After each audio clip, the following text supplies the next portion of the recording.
Hoy vamos a comenzar un curso que es muy importante para nosotros, ante todo por lo siguiente: comprender cuál es la dinámica fundamental en la que estamos viviendo hoy en día.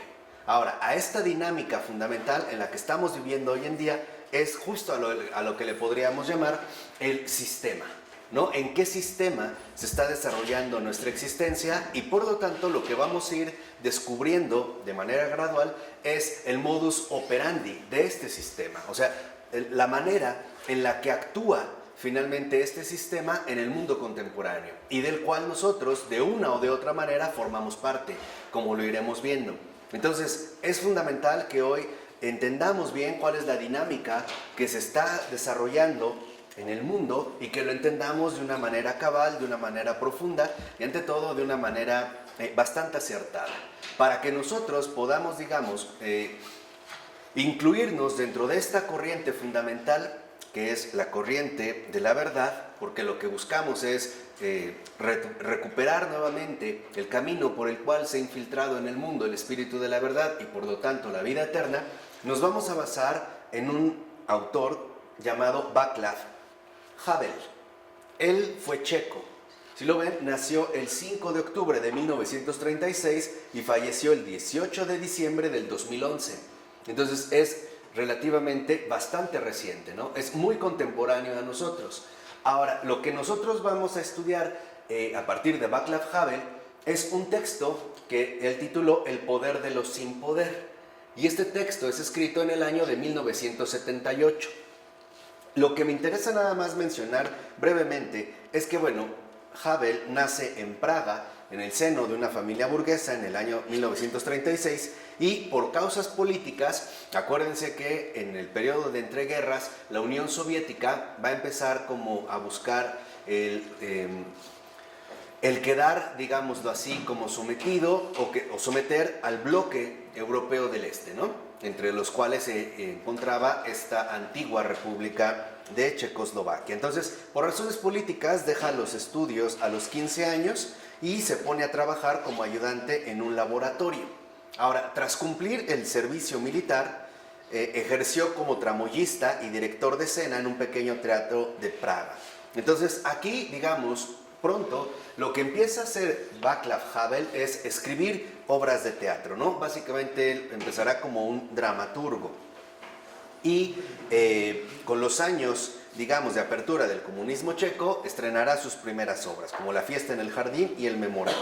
Ahora, lo que en realidad, digamos, aunque su éxito empezaba como a darse cada vez en mayor medida en el extranjero, en el interior de la antigua República de Checoslovaquia, él va a ser, digamos, bloqueado, ante todo, prohibido, tras la invasión soviética en 1968. O sea, finalmente sobre la instauración del comunismo en este bloque, ¿no? En este bloque de Europa del Este. Pero él sigue escribiendo en los 70 obras de teatro y lo que va a hacer es denunciar a través de su palabra el régimen totalitario. O sea, el régimen totalitario que no es otro más que el régimen soviético que se ha instaurado en su patria.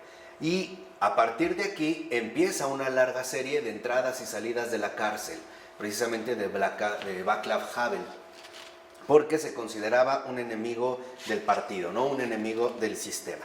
Y también va a ser como uno de los principales manifestantes de la disidencia en todos los países del bloque comunista, a través, por ejemplo, de la detonante Carta 77. Que era una carta en la que se denunciaba, digamos, a este poder totalitario, ¿no? A esta dictadura del poder. Es justo en este contexto donde él va a escribir este libro de El poder de los sin poder, que en realidad es un ensayo que lo convertirá en uno de los pensadores políticos más influyentes y principales de la Europa central.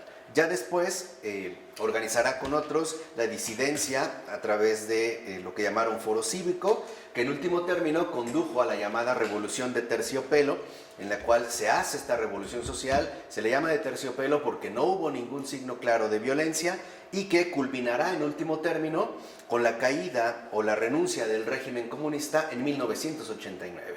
Y por lo tanto podemos ver cómo la incidencia fundamental de Václav Havel tuvo que ver con el derrumbamiento del muro de Berlín, ¿no? Y por lo tanto con el derrumbe del sistema comunista.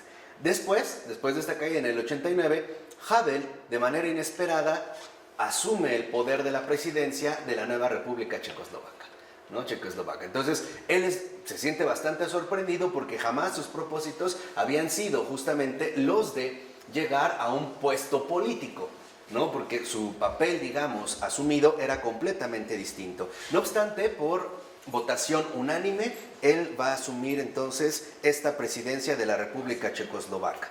Pero tras la escisión del país, o sea, tras la división entre la República Checa y la República Eslava, él va a ser nombrado, en este sentido, el primer presidente de la República Checa, ¿no? En 2003. Y más bien va a mantener este cargo hasta este año, el 2003, y va a seguir en una actividad fundamental como dramaturgo, orador, y va a obtener condecoraciones como el Premio Príncipe de Asturias de Comunicación y Humanidades en 1997 o la Medalla de la Libertad en 2003, y fallece el 18 de diciembre de 2011. Y un aspecto fundamental que vale la pena mencionar es que Havel fue católico. Entonces, aquí lo importante es que nosotros también entendamos en qué consistiría en este sentido una postura católica en el mundo contemporáneo. En este sentido, refiriéndonos ante todo a la cultura y a la política. Entonces, aquí lo que primero hacemos es, bueno, presentarles a Václav Havel, ¿no? Aquí ya ahí él había asumido precisamente el puesto del primer presidente de la República Checa. Y algo que es llamativo es que una de sus frases como más representativas es esta. Decía Havel: estando en el poder como primer presidente de la República Checa, sospecho de mí permanentemente. O sea, Havel en este sentido era muy consciente de que el ser partícipe de alguna manera del sistema político vigente involucraba siempre la posibilidad de la corrupción. O sea, el estar en contacto con el poder no podía ser asumido sin una estricta vigilancia permanente. Entonces, Havel, por ejemplo, jamás adoptó una postura simplista donde se dejara llevar, en este caso, por las tentaciones del poder, o bien se dejara, en este caso, vender por los intereses políticos en los cuales él también tenía que intervenir, ¿no? Entonces, aquí tenemos a Václav Havel. Ahora, este texto, El poder de los sin poder, está escrito básicamente en párrafos. Los subtítulos se los pusimos únicamente para que cuando ustedes revisen el texto, que vale mucho la pena, aquí lo vamos a ir como desmenuzando a fondo, es un texto sin palabras de sobra. No es un texto rebuscado, ni siquiera adornado. Básicamente es muy difícil resumir este texto porque todo lo que aparece en él es muy esencial. Entonces, va a servir como el detonante básicamente para la caída del régimen comunista en los países de Europa del Este. Entonces, estos, por ejemplo, subtítulos y algunos que yo puse con algunos añadidos entre paréntesis, únicamente es para tener una referencia de la temática o las temáticas que Havel va desarrollando en este ensayo, porque no es un ensayo dividido en capítulos. Simple y sencillamente está dividido por párrafos como para hacer, digamos, un señalamiento. Pero me parece muy importante que podamos destacar, para que ustedes no pierdan de vista la vista temática que se va desarrollando, una especie de subtítulos que, repito, en el texto no aparecen. Entonces, lo primero con lo que comienza Havel, y es con lo que nosotros vamos a empezar, es con la noción de los disidentes. Él lo primero que empieza a mencionar es la noción precisamente de los disidentes. Dice Havel: los llamados disidentes son un espectro que atemoriza al sistema del mundo. Entonces, lo primero que habría que identificar es que cuando nosotros nos referimos a los disidentes, nos estamos refiriendo a un determinado espectro que genera temor en el sistema dominante. O sea, los disidentes, en este sentido, serían las amenazas presentes dentro de este mismo sistema. Havel, obviamente, en este sentido, sabe que el papel que está asumiendo es el papel de un disidente. Y eso es lo que él quiere mostrar básicamente a lo largo de su ensayo. O sea, mostrarnos en último término en qué consiste el verdadero espíritu de la disidencia. O, por decirlo de otra manera, de la oposición auténtica al sistema en vigor o al sistema que predomina en el mundo. Y dice Havel: este espectro, los disidentes, es una manifestación natural y una consecuencia inevitable de la fase histórica que atraviesa actualmente el sistema al que este espectro atemoriza. O sea, en último término, la aparición de estos disidentes, de estos opositores al sistema, es una manifestación natural y una consecuencia de la fase histórica que se está atravesando en estos momentos. Entonces, la aparición de este sistema es lo que da también pie a la aparición de estos disidentes. Ahora, lo primero que debemos de tratar de entender o ir entendiendo son los conceptos fundamentales que Havel nos ayuda a entender muchísimas cosas, va desarrollando a lo largo del texto. Y el primero de ellos es la noción de sistema. Por ejemplo, hoy es bastante común y frecuente que cuando la gente en una charla ordinaria tiene alguna queja contra la situación actual dominante, culpe al sistema. Entonces, es que el sistema tiene la culpa o es que el sistema es el que nos ha llevado a esto. Pero por lo regular, nosotros cuando hablamos de sistema, entendemos básicamente el poder político establecido. O sea, entendemos por sistema un equivalente de la forma de gobierno. Y lo primero que va a mostrar Havel es que esta percepción es errónea, porque en el sistema actual en el que vivimos se trata más bien de otra cosa, no tiene que ver con el poder político establecido. Entonces, lo primero que tenemos que ver es que, bueno, por sistema habría que entender una brutal arbitrariedad de un poder que excluye cualquier manifestación no conformista. O sea, hoy lo que debemos entender por sistema es una brutal arbitrariedad. Esta arbitrariedad consiste en la exclusión de cualquier postura no conformista. En pocas palabras, el primer rasgo del sistema contemporáneo consiste en que todos estemos inmersos dentro de ese sistema. O sea, que seamos partícipes de este mismo sistema. Y que por lo tanto no tengamos la posibilidad ni la opción de poder salirnos del juego. Ahorita van a ver por qué empiezo a hablar de esta manera. Y por lo tanto no permite esta brutal arbitrariedad que las manifestaciones disidentes, opositoras, inconformistas se afirmen en el ámbito de sus estructuras oficiales. Entonces, lo primero que vemos es que el sistema tiene una dinámica fundamental que nosotros debemos entender para que entonces nos podamos dar cuenta de manera muy clara por qué caramba estamos viviendo de este modo. Y nuestra vivencia actual depende, en último término, de este sistema. Entonces, el segundo cuestionamiento que se hace Havel es, bueno, ¿quiénes son los disidentes? O sea, ¿a quiénes realmente podemos considerar los reales opositores del sistema? ¿Vamos bien? ¿Sí? Lo vamos a tratar de como puntualizar, ¿no? Entonces, lo primero es detectar, bueno, ¿quiénes son los disidentes del sistema? Y dice Havel, ¿es adecuado emplear el término de oposición al referirnos a ellos?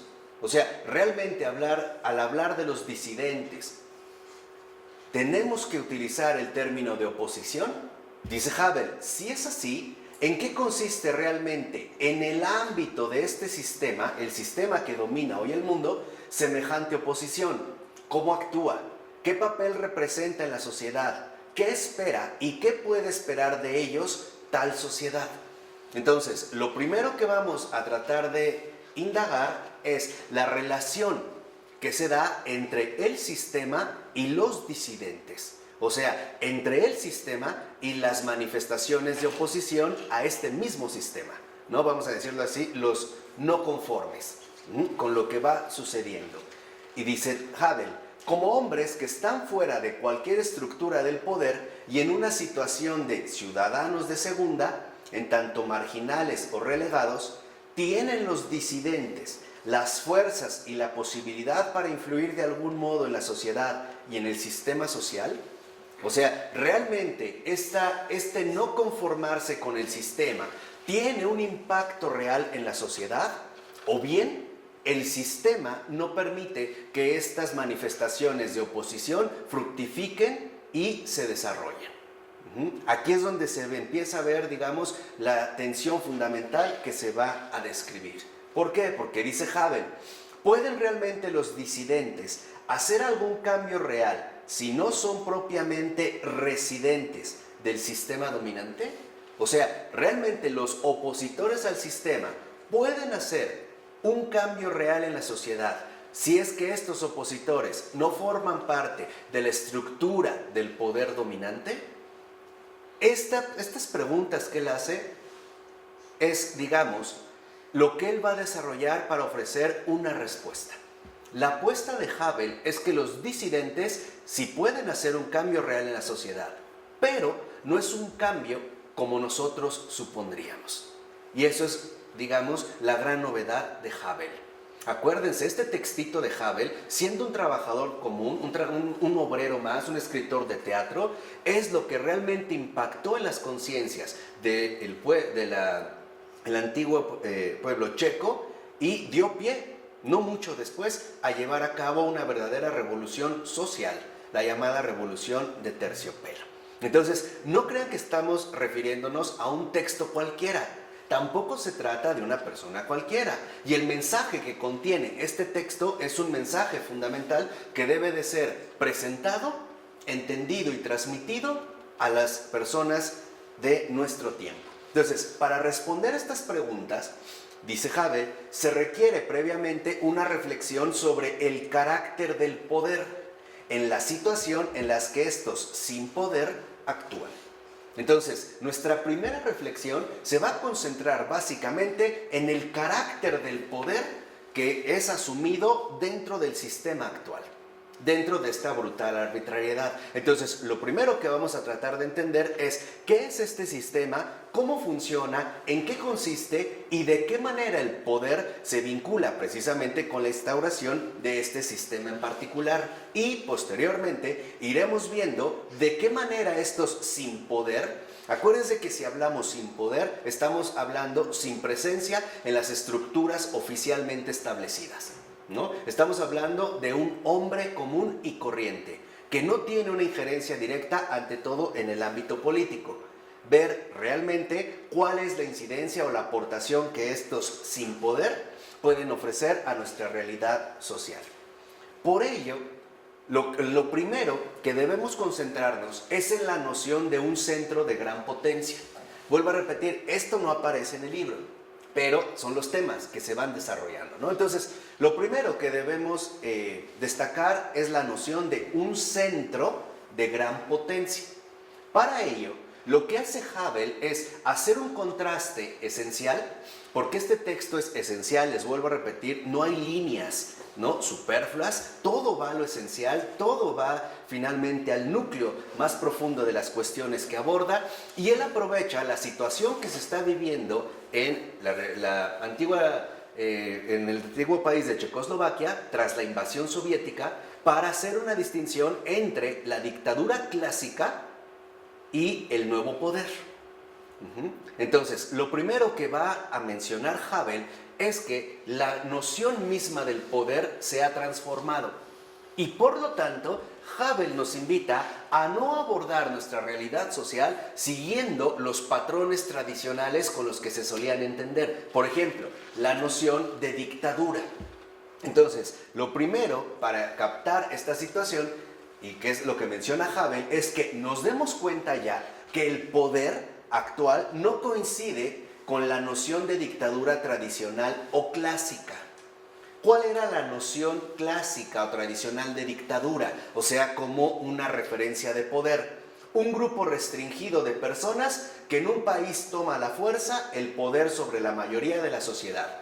Piensen, por ejemplo, Cuba, China, Venezuela, etcétera, etcétera, etcétera. Esa era la forma clásica del poder, ¿no? La forma clásica del poder entendida como dictadura, y que basa abiertamente su poder en los medios autoritarios de que dispone, especialmente el uso de fuerzas armadas y por lo tanto en gran medida el apoyo fundamental del ejército, que puede ser distinto de la mayoría dominada. Por ejemplo, los que han ingresado al poder no necesariamente se identifican con los que están sometidos a este poder. Y el ejemplo quizá más notable de ello sea la ex Unión Soviética. Los miembros del partido no necesariamente se identifican de manera plena con todo el pueblo ruso, ¿no? Hay como una imposición dada. y cuya inestabilidad de este poder tradicional o clásico y brevedad se vincula con la existencia de las personas, pocas o muchas, que la han instaurado. En pocas palabras, el poder tradicional, el poder clásico, dependía de una situación muy concreta. El uso de la fuerza en un determinado país a través de todo del apoyo militar y la vigencia de este poder a lo largo o en el transcurso o mientras lo que duraba la vida de estos dictadores. Entonces, lo que vemos, por ejemplo, es que en el caso de Cuba, en esta situación contemporánea, básicamente se está tambaleando porque dependerá del fallecimiento de Castro. Por mucho que Castro quiera como alargar, digamos, esta misma instalación de poder a través de la figura de su hermano, ¿no? Presentándolo como una especie de continuador. Pero en último término, el hermano, por mucho que sea hermano de Castro, no tiene el mismo papel o no tiene la misma relevancia que en este sentido tiene Fidel Castro. ¿De acuerdo? Ahí está el primer detalle actual. De verdad, pongan mucha atención. No tienen idea de lo relevante que es esto. Dice, el poder actual, el poder de estos días, no posee una extensión limitada y por tanto no es ya algo local. O sea, el poder ahora ya no tiene que ver con los contornos fijos de la dictadura clásica. O sea, el poder que se manifestaba en un territorio en particular o en una situación en particular, sino que más bien el poder actual funciona de manera global. ¿Qué significa esto? Que el poder ha, digamos, roto con sus fronteras que lo limitaban anteriormente y ahora se ha convertido de manera literal en un proyecto mundial. Hoy en día el poder no es localizable en un país o en un organismo o en una institución. El poder en ese sentido se ha convertido en otra cosa. Y es esta transformación del poder la que primero hay que entender de manera profunda. ¿Por qué? Porque el poder ya no coincide con la definición tradicional o clásica, sino que ahora debemos de captar esta noción de poder como algo más bien común y generalizado. Algo de lo cual, querámoslo o no, sepámoslo o no, todos somos partícipes. Y ese es el cambio fundamental que se ha dado en la noción de poder. De tal manera que entonces lo que vemos es que la dimensión actual del poder adquiere ya la forma de un sistema cuya estructura ostenta en todas partes el mismo modo de operación. Entonces, aquí lo primero que debemos de retener son dos cosas. Primero, el poder como sistema y por lo tanto como una estructura que funciona de la misma manera en cualquier parte del mundo. ¿De acuerdo? Entonces, lo que antes podía ser una dictadura regional, por llamarla así, una dictadura limitada a una región geográfica en particular, y por lo tanto esta dictadura ostentaba el poder, ahora el poder se ha transformado y se ha convertido ante todo en un modo particular de operación. Este modo de operación no es otro más que el comportamiento programado de los seres humanos. ¿Qué quiere decir? Que ahora el poder ha dejado, por así decirlo, su localización básica que se remitía a la cuestión política o al poder político y se ha transformado más bien en un sistema que organiza y de alguna manera controla el modo de vivir de la propia gente. ¿Vamos? ¿Sí queda claro? Sí, si tienen alguna duda de verdad me dicen, ¿eh? Entonces, ahora lo que vemos es que el poder que nos domina a todos, porque lo vamos a ver, nadie está exento de este poder, es una red de principios funcionales, o sea, modos de funcionamiento, cuyos instrumentos de manipulación apuntan a un centro de gran potencia por demás dominante. Entonces, lo primero que podemos darnos cuenta es que el poder de hoy, el poder que hoy domina el mundo, no está dado en un partido político, en un gobierno o en un país, ni siquiera en una economía o en una industria. El verdadero poder al que hoy nos vemos sometidos o al cual estamos doblegados es un poder que consiste en los modos de funcionamiento que se espera obtener de los seres humanos. Y esta es una situación muy distinta, porque entonces, y esto lo voy a adelantar un poco, debemos de entender algo ya de manera muy precisa. El poder actual no es físico, el poder actual es metafísico. El dominio y la hipnotización de las conciencias humanas. En eso consiste el poder actual. De tal manera que aunque yo cambie un partido político por otro, el poder no se anula.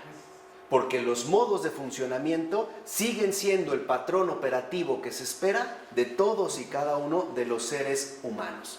Entonces es manipulación. Claro, pero vamos a entender por qué y vamos a entender de qué manera. Porque esto nos va a hacer comprender en gran medida el por qué vivimos de esta forma en particular y de qué manera también nos hemos visto sometidos a este sistema. Por tanto, entonces, el poder es algo ya sistemático. El poder es algo, una fuerza, ¿no?, que se ha instaurado gradualmente en lo más hondo de los seres humanos. Y por lo tanto ha dado como resultado modos de funcionamiento que en efecto apuntan de manera directa a la manifestación propia de este sistema. Entonces, dice Havel, todos los intereses del sistema están pues subordinados a este centro de gran potencia y solidez. Entonces, ¿cuál es el centro de gran potencia? La estructura del mundo y de la época moderna. En pocas palabras, este centro de gran potencia no es más que la estructura del mundo en el cual vivimos y donde dicha estructura nos exige e incluso nos obliga a funcionar de determinadas maneras. Hacia ahí es hacia donde se dirige. Entonces, lo primero que vemos es que el poder ya no está precisamente ubicado en los ámbitos políticos, sobre todo en los partidos políticos. No es verdad. Ahora el poder está más bien localizado en un centro primordial, la estructura del mundo que trajo consigo la época moderna. O sea, el modo de vida que se ha ido asumiendo de manera cada vez más precisa en todos los ámbitos mundiales. Aquí es donde encontramos la semilla fundamental de este proyecto mundial. El proyecto mundial actual consiste en que todos quedemos subordinados a este sistema.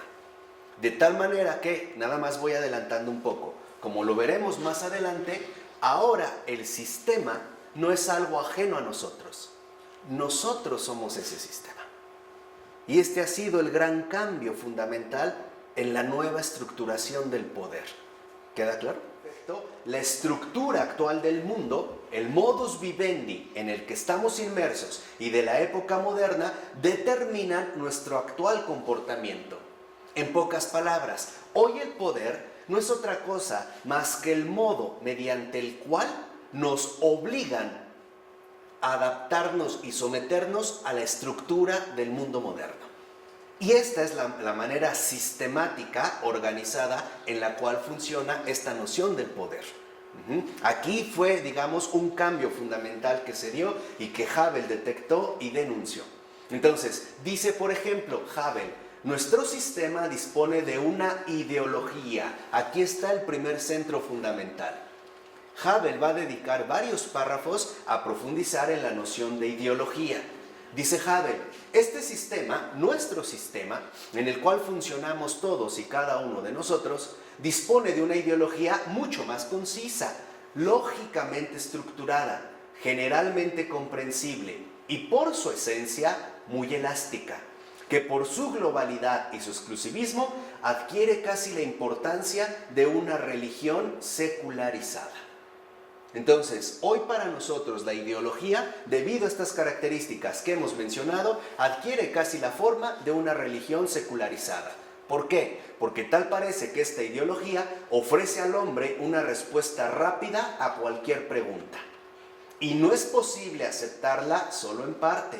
Y el abrazarla, o sea, el aceptarla finalmente, incide de manera profunda en la existencia humana. Entonces, lo primero que vemos es que uno de los elementos que se han puesto en marcha precisamente para la configuración del sistema actual y por lo tanto para la estructuración de este poder en el cual nosotros vivimos es el uso de la ideología. Ahorita vamos a definir claramente qué es. Lo primero que vean, que quiero que entiendan es qué.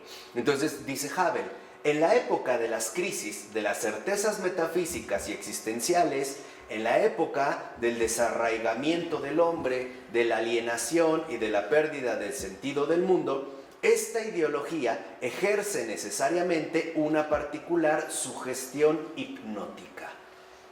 Entonces, lo primero que podemos ver es que el poder actual actúa a través de la ideología. ¿Qué es lo que va a producir la ideología en el hombre? Una sugestión hipnótica. ¿Pero por qué? Por las crisis que atravesamos o que venimos atravesando, de hecho, desde el siglo XX.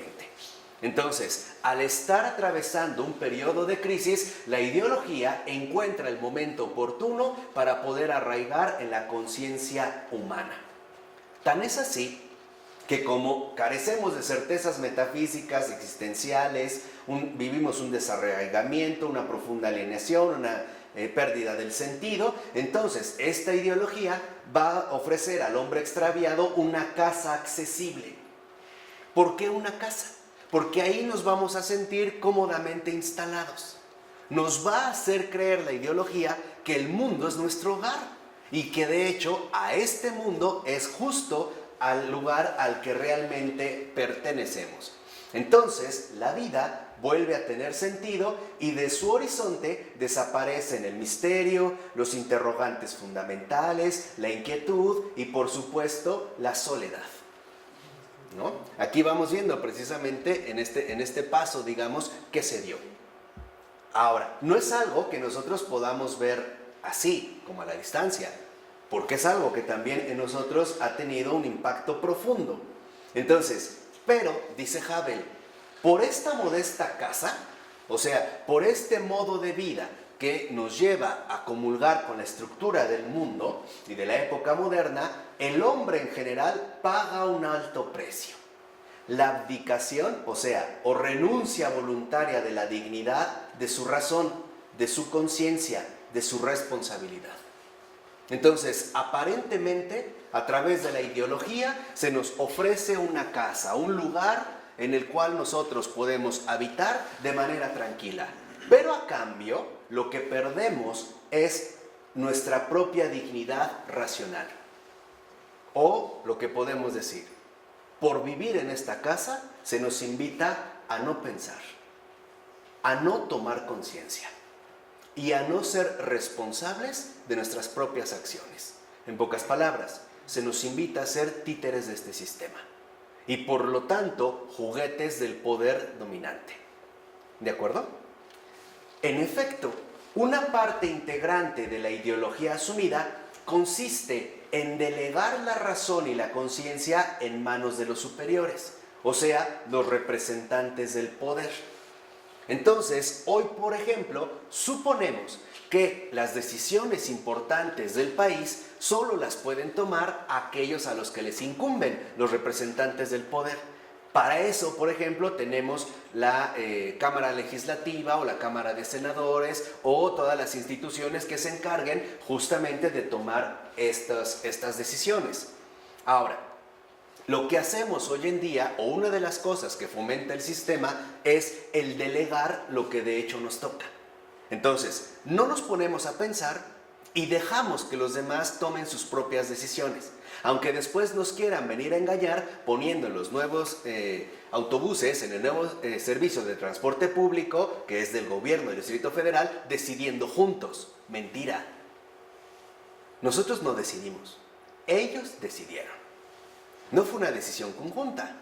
Pero esto es parte fundamental de que nosotros también promovemos esta situación. O sea, delegamos nuestra razón y conciencia en manos de los superiores. O sea, por decirlo así, evadimos nuestra propia responsabilidad pensante.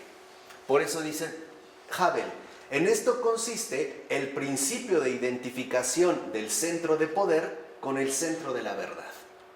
Entonces, aquí viene una de las cuestiones fundamentales. Esto nos ha conducido a establecer un determinado principio de identificación. ¿Qué es la verdad? La verdad es lo que vivimos.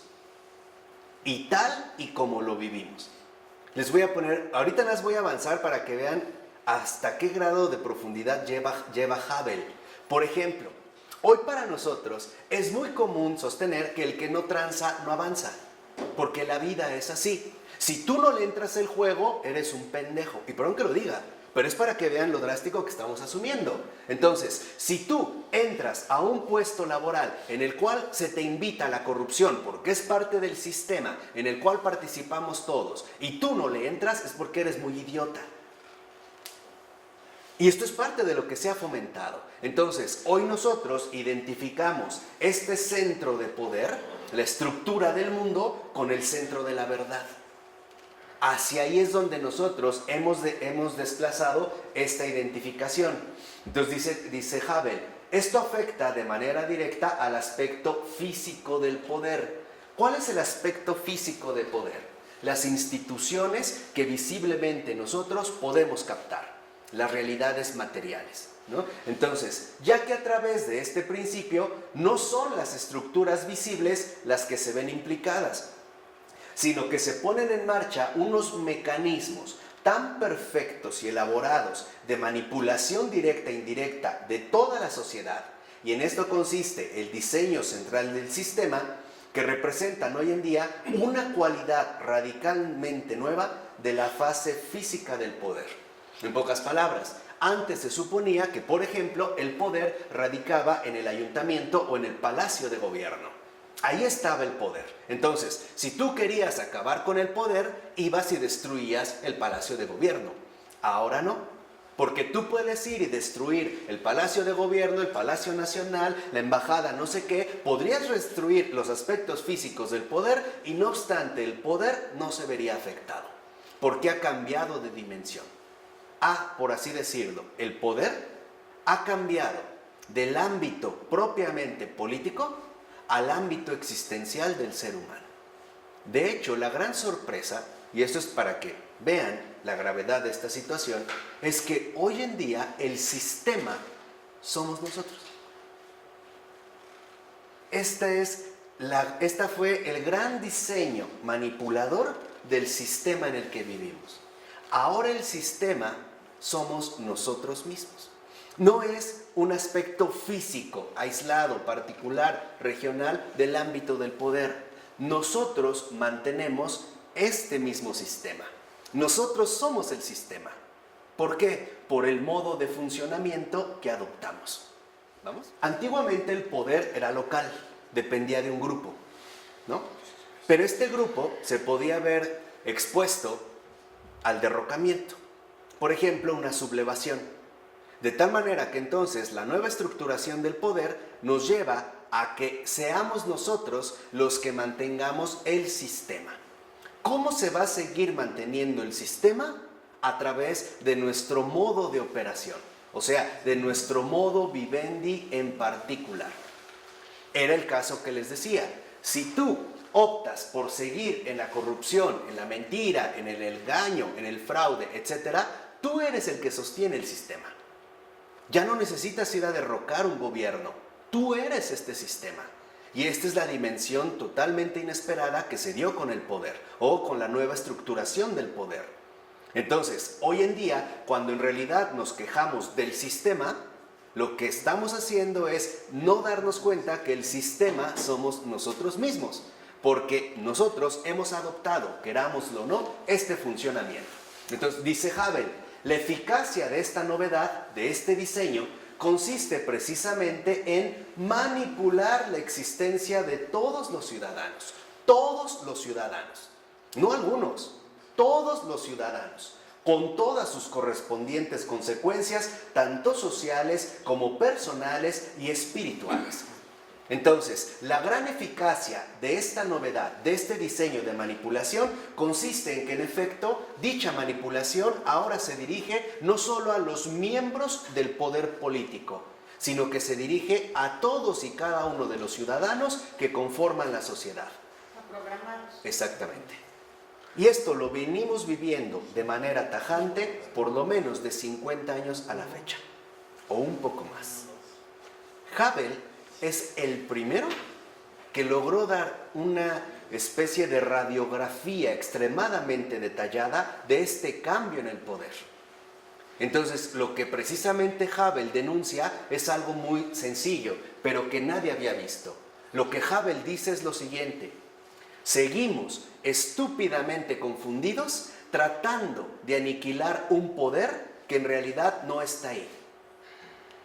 Porque ahora el poder se ha vuelto un sistema humano de comportamiento. A este sistema humano de comportamiento es al que Hubble en su momento le llama vida en la mentira. Entonces, cuando nosotros vivimos de la manera que el sistema impone, entonces nosotros mismos somos los que sostenemos este sistema. Entonces, podríamos decir algo fundamental: ¿por qué el mundo no cambia? Porque nosotros no cambiamos.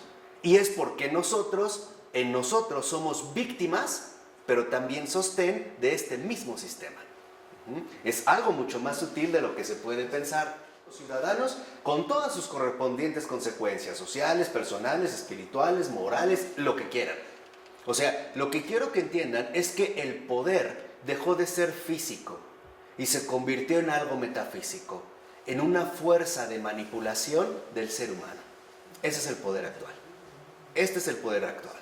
Una fuerza de manipulación del ser humano que lo lleva a perder su verdadera identidad. Entonces, este sistema que ahorita ya vamos describiendo es justamente lo que Václav Havel llama el sistema post-totalitario.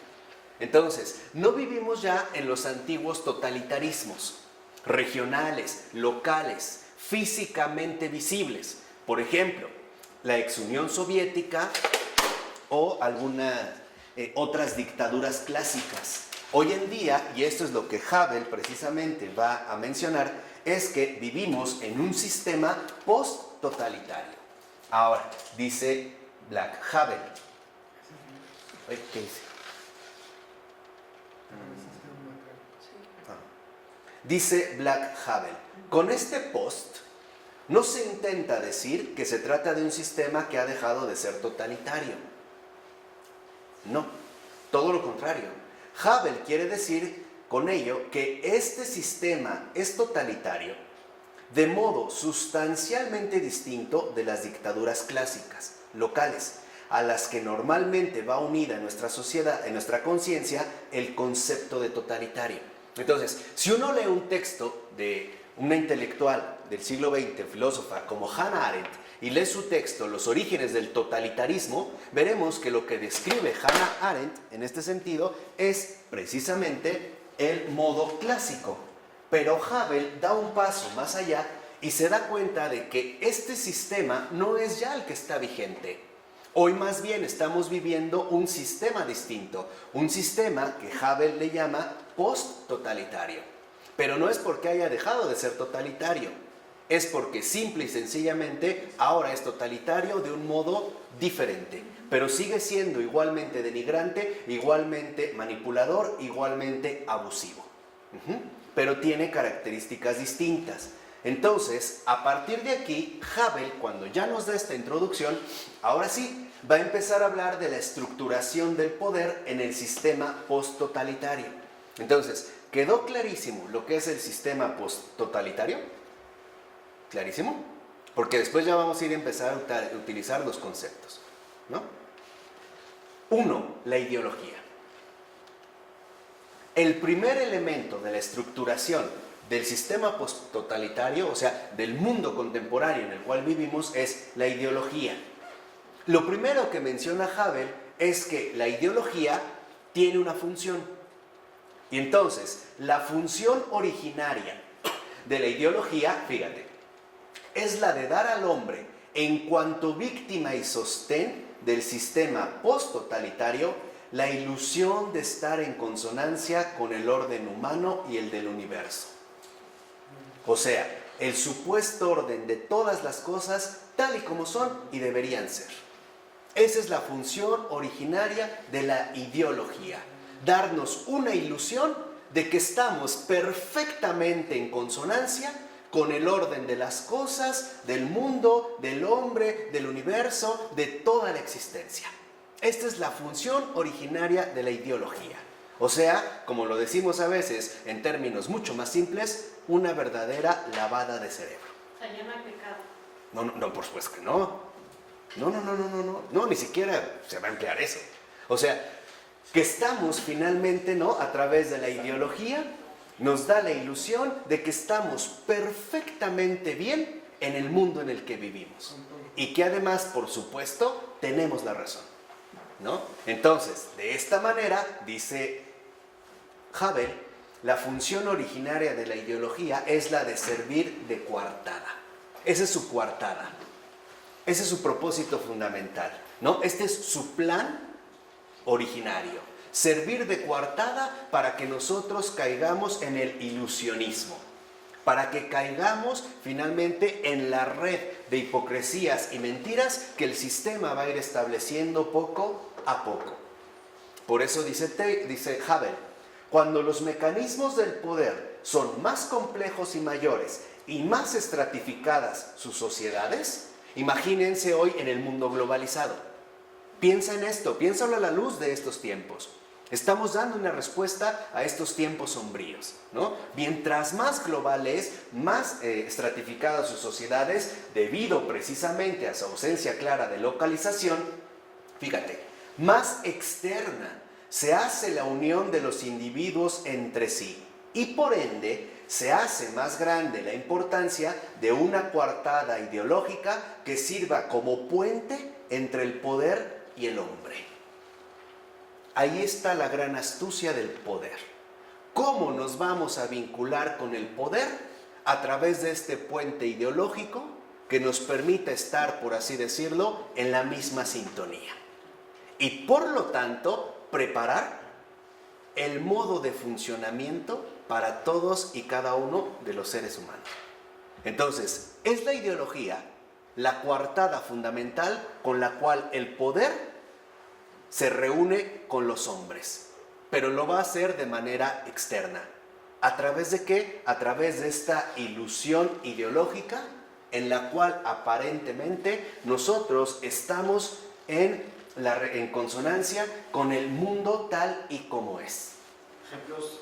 ¿Ejemplos? Sí, vamos a suponer que en este sentido, como no puedes tú lograr una unión totalmente inmediata de una sociedad tan diversificada, por ejemplo, como lo es hoy en día una sociedad en extremo globalizada, entonces lo que vas a hacer es poner en circulación una idea que permita a todos sentirnos identificados de manera más externa, ¿no? Vamos a suponer el hecho de dar por sentado que en el mundo solo importa el dinero, por ejemplo. Ahí está la coartada. Es una ilusión ideológica en la cual podrían quedar reunidos hombres de cualquier sociedad y de cualquier cultura. Ahí está el puente, ¿no? Entonces, lo primero es establecer esta coartada a través de la ideología. Entonces, la ideología es justo esa coartada o mecanismo inmaterial. Un mecanismo inmaterial, sugestión hipnótica, que sirve como puente de unión o vinculación entre los hombres, víctimas que padecen tal sugestión manipuladora y al mismo tiempo sostén programado para el mantenimiento y conservación del propio sistema y el poder. Entonces, ahora el gran cambio, vamos a decirlo así, en el poder consistió en que la conservación del poder depende de que los hombres estén programados para el servicio de este poder. Entonces, da igual que quede un partido político que otro, mientras sigamos funcionando de la misma manera. Aquí es donde vemos las pretensiones fundamentales de esta estructuración del poder en el sistema posttotalitario.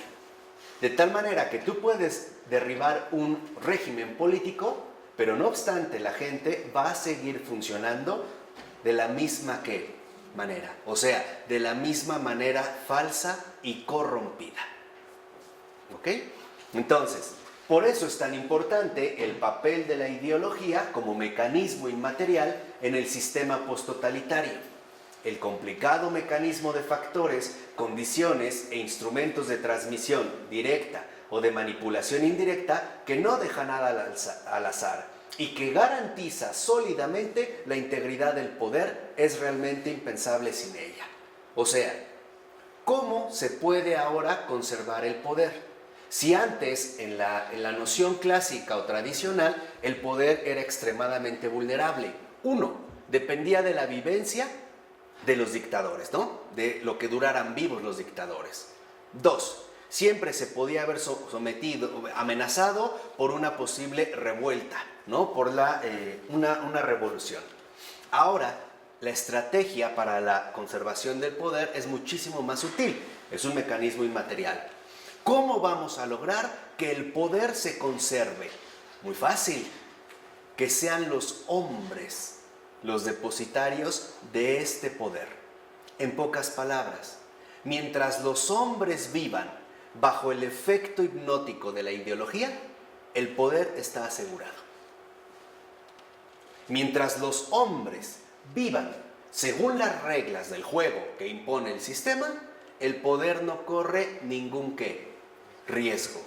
Cambie un partido político, cambie un presidente, cambien senadores, cambien constituciones, no importa. El poder así va a quedar garantizado.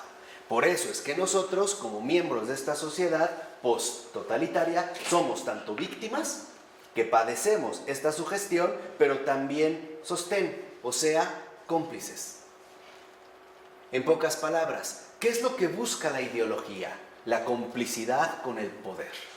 Es una programación que en último término nos transforma en cómplices de este poder posttotalitario. Es una programación que nos lleva a asumir juicios y posturas que son los esperados por el sistema y que, de cierta manera, no es aceptable ningún tipo de salida de esta cuestión, ¿no? Aquí vienen adelante unos ejemplos. Entonces, dice Havel, entre los planes del sistema posttotalitario y los planes de la vida hay un profundo abismo. Mientras la vida tiende al pluralismo, a la vida llena de coloridos, a organizarse y constituirse de manera independiente, en definitiva, a realizar su libertad, el sistema posttotalitario exige monolitismo, uniformidad y disciplina. En pocas palabras, el sistema se opone a la vida, porque la vida siempre ofrece posibilidades insospechadas. El sistema no. Para el sistema todo depende de que esté fríamente calculado y que la reacción de los hombres dentro del sistema sea precisamente la reacción esperada. En pocas palabras, hay también una manipulación psicológica. Ejemplo, el miedo a perder el empleo es una de las estrategias psicológicas de la conservación de este poder. Porque por miedo a perder el empleo, tú entonces te ves como obligado a aceptar acosos, humillaciones, ofensas, etcétera, etcétera, etcétera. Y lo que se espera de ti es que tu reacción sea la esperada. Entonces, la vida da sorpresas. En el sistema no hay sorpresas, no hay nada al azar. Todo está calculado. Todo está diseñado para que nuestras reacciones sean justamente las reacciones esperadas. Mientras la vida, dice Havel, tiende a crear estructuras y situaciones inverosímiles, espontáneas, sorpresivas, etc., es decir, siempre nuevas, el sistema posttotalitario le impone las situaciones más verosímiles, o sea, calculadas, predecibles, programadas, etc. Entonces, uno de los factores que llama la atención es que en el sistema posttotalitario justo lo que se evita es que no realicemos nuestra libertad. La anulación de la libertad. ¿Por qué? Porque al anular nuestra libertad, todo nuestro comportamiento ya es predecible, ya está programado. No puede haber sorpresas especiales. ¿Vamos? Hay ya un condicionamiento. ¿Qué pasa? ¿Por qué? Porque lo que vemos es que este sistema busca extender cada vez más su radio de acción a través precisamente de la ideología. ¿Qué quiere decir? Que mientras más gente piense de esta manera, más presencia tiene el poder en cualquier parte del mundo. De hecho, en gran medida, ese es uno de los objetivos fundamentales de Estados Unidos. Ahí está la raíz fundamental de su llamado nuevo proyecto mundial, la programación de la conciencia humana, para que todo, en efecto, forme parte de este sistema planeado, un sistema de poder que ya no depende del uso de armas o de la cantidad de armamento militar con lo que se cuente, sino más bien de la esclavización de la conciencia humana a este sistema. Y haciéndote creer que eres libre. Claro, por eso es mentira. Por eso lo que vemos es que, en último término, ahora lo que vemos es que el poder lo que busca precisamente es su autoconservación. ¿Y cómo se va a autoconservar el poder mientras los hombres no reaccionen? Mientras los hombres sigan sometidos a la ideología. Entonces, se puede decir que el objetivo intrínseco del sistema posttotalitario no es, como podría parecer a primera vista, la pura y simple conservación del poder en las manos del grupo dominante, que es lo que hoy seguimos pensando, que hay un grupo particularmente pequeño que domina el mundo, que muchos identifican con el Fondo Monetario Internacional, otro con los judíos, otro con Hollywood, hay hasta quien tiene el atrevimiento de ubicarlo con Televisa, o con los dueños de Televisa, o cosas así. No es esto, no es esto. Este esfuerzo de autoconservación, fíjate, como fenómeno social, está subordinado a algo más elevado, a una especie de ciega autocinesis del sistema. Y ese es el segundo concepto clave que nos aporta Václav Havel, la autocinesis. O sea, el movimiento propio, el movimiento automático que el mismo poder va ejerciendo.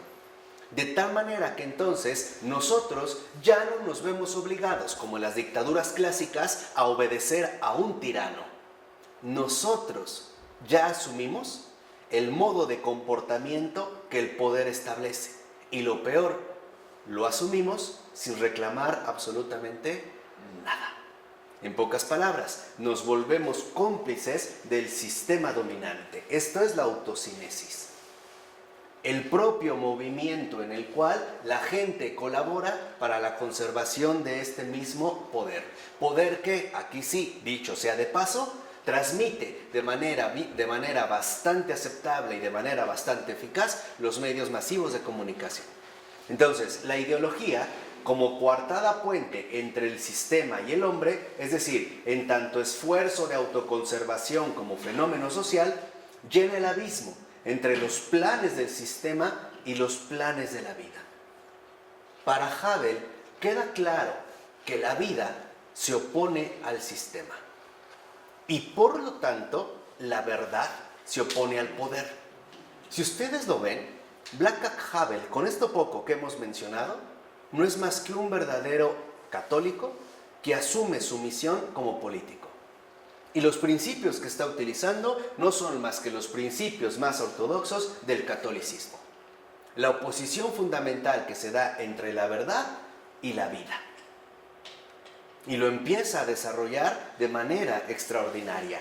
De tal manera que entonces la ideología es una especie de mundo de la apariencia que se expande gradualmente como realidad. Y aquí consiste una de las consecuencias funestas de la ideología. Empezamos a vivir un supuesto mundo de la apariencia, o sea, lo que no es verdad. Lo empezamos a asumir como si esa fuera toda y la única verdad. Y esta confusión, esta apariencia, se empieza a expandir gradualmente como una auténtica realidad. Entonces la gente empieza a finalmente a ser cómplice de este poder. Ejemplo, ¿para qué voy a ser honesto si el mundo no cambia? Todos son corruptos, pues yo también. Toda la gente miente, pues yo también voy a mentir. Esto es la autocinesis del sistema, el movimiento automático de su propia autoconservación. Y entonces, como aparece este mundo de la apariencia, vemos que literalmente este mundo, fíjense, este mundo de apariencia sonaría así. Yo, en tanto individuo, estoy aquí y sé lo que tengo que hacer. Mi comportamiento es el esperado. Soy de fiar y no se me puede reprochar nada. Obedezco y por tanto tengo derecho a una vida tranquila y sin molestias. En síntesis, formo parte del sistema. Así es como lo describe, ¿no?, de manera extraordinaria Václav Havel. O sea, la mediocridad pura. Estoy en este sistema y sé qué es lo que tengo que hacer. Por ejemplo, quedarme callado ante las injusticias. No reclamar ante los abusos. Hacerme de la vista gorda cuando quiero hacerme pasar por buena persona, que ellos sigan su juego sucio, yo no veo. Pero finalmente soy cómplice de este sistema. Entonces, sé lo que tengo que hacer y obedezco perfectamente bien. Y esto es lo supuestamente elevado, lo que se presenta como ideología, ¿no? Este mundo de apariencia. Entonces, ¿cómo podemos definir la ideología? Como el modo aparente de relacionarse con el mundo. Esa es la ideología. Un modo aparente de relacionarse con el mundo. Ejemplo, hoy consideramos que en este modo aparente de relacionarse con el mundo, que nosotros sabemos perfectamente bien cómo funcionar en la sociedad. Conocemos perfectamente bien las reglas del juego. Y por lo tanto, no queremos que se nos moleste de ninguna manera y que se nos deje vivir tranquilamente. Ejemplo, mientras tú formes parte del sistema, nadie se mete contigo. Cuando tú reclamas o te opones al sistema, todos se irán contra ti. Ese es el precio que habrá que pagar y lo veremos más adelante. Aquí por eso vamos ahorita analizando poco a poco este modo aparente de relacionarse con el mundo.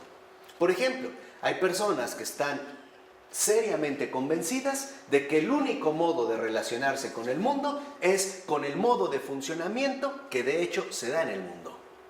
Ejemplo, hay que robar, hay que mentir, hay que fingir, hay que adular, hay que engañar, hay que robar. Pues sí, pues es que así funciona, ¿no? Es que no soy yo, es que me obliga, ¿no? El sistema me obliga, es que tú eres el sistema. Mientras tú sigas viviendo según el mundo, tú sigues viviendo el sistema. Y tú eres cómplice de este sistema. Y por lo tanto eres cómplice de la mentira, ¿eh? Y eres cómplice del error. Y trabajas, aún sin saberlo, para ellos. Tu patrón se llama mentira. Y eso es lo que está poniendo al descubierto Václav Havel, ¿no?, en este textito del poder de lo sin poder. Entonces dice, este modo aparente de relacionarse con el mundo que da al individuo la ilusión de ser una persona con una identidad digna y moral, y así se le hace más fácil no serlo realmente. O sea, el conformismo. Hoy, el sistema o el poder sistematizado nos lleva precisamente a perder nuestra verdadera identidad, a asumir lo que en realidad no somos y a ser incapaces de poder recuperarla. Entonces, la ideología, como imitación de algo metapersonal y desinteresado que le permite engañar la propia conciencia y enmascarar ante el mundo y ante sí mismo su condición real y su humillante modus vivendi, que es precisamente el aspecto que habíamos mencionado. Entonces, ¿qué es lo que hace la ideología? Engañarnos y enmascararnos ante el mundo y ante nosotros mismos nuestro humillante y mediocre modus vivendi. El reconocer que, bueno, pues el mundo así, pues hay que entrarle, ¿no? No hay de otra manera, pues hay que entrarle. Si tú vas a tramitar unas placas para tu automóvil y llevas en efecto todos los papeles en regla, tardarán bastante y te harán cansado el proceso. ¿Para qué? Para que le entres al sistema. Pero si tú das 500 pesos, ese mismo día te los llevas. De esos 500 pesos que tú das a este funcionario, la mitad es para él, la mitad es para su jefe. Y entonces obtendrás inmediatamente lo que estás buscando. En pocas palabras, Hoy nos acostumbramos a la mediocridad y a la bajeza. Estamos ya habituados a vivir de manera humillante. Para nosotros, este modo aparente de relacionarse con el mundo es ya nuestro actual modus vivendi. Y hoy lo vemos incluso desde las situaciones aparente más banales de la propia existencia. Por ejemplo, si nosotros consideramos que a una persona, si tiene mucho, pues hay que quitarle, pues al fin es como quitarle un pelo a un gato, ¿no? Deja en paz al gato, ¿qué te importa? O sea, lo adoptamos ya como un modus vivendi y ya no tenemos, digamos, la capacidad de poder percibir con claridad la diferencia entre la verdad y la mentira. Por eso dice Havel, se trata en efecto de una legitimación ideológicamente productiva, hacia acá y hacia allá. O sea, el engaño ante los hombres y también ante Dios. No, bueno, pues es que Dios sabe que pues era importante, ¿no? Tenía que robar. Pues no había de otra manera, pues es que si no me corrían, ¿y con qué iban a comer mis hijos? Si no, no es negocio, etcétera, etcétera. O sea, se hace una coartada donde pretendemos legitimar nuestro propio modo aparente de relacionarnos con el mundo. Por eso dice Havel, es el velo sistemáticamente hipnótico en el que puede envolver el individuo su fracaso de la vida. ¿Por qué su fracaso de la vida? Porque no es un ser humano. Es una caricatura. Es justamente su fracaso de la vida, su formalismo engañador y su adaptación mediocre y cobarde, irresponsable a las circunstancias imperantes. Ahí es lo que habíamos visto al principio. También se nos invita a no asumir nuestra responsabilidad, a ser uno más de este mecanismo bastante funcional que se llama sistema. Y por lo tanto, ser en este sentido esclavos más del poder dominante. ¿Por qué? Porque nosotros mismos fomentamos que este sistema siga perdurando. Nosotros mismos somos, digamos, el sostén del sistema. Y dice Havel, esta coartada aprovecha, se dirige y toca a todos los miembros del sistema post-totalitario, o sea, todos nosotros. Son los guantes de la ideología. Desde el simple empleado, fíjense, que tiene miedo de perder su puesto si se muestra honesto, hasta el funcionario más elevado que puede disfrazar su interés mezquino, Obama, con frases elaboradas acerca del servicio prestado a los demás. El del pragmatismo, ¿no? Claro. Pero es parte del mismo sistema.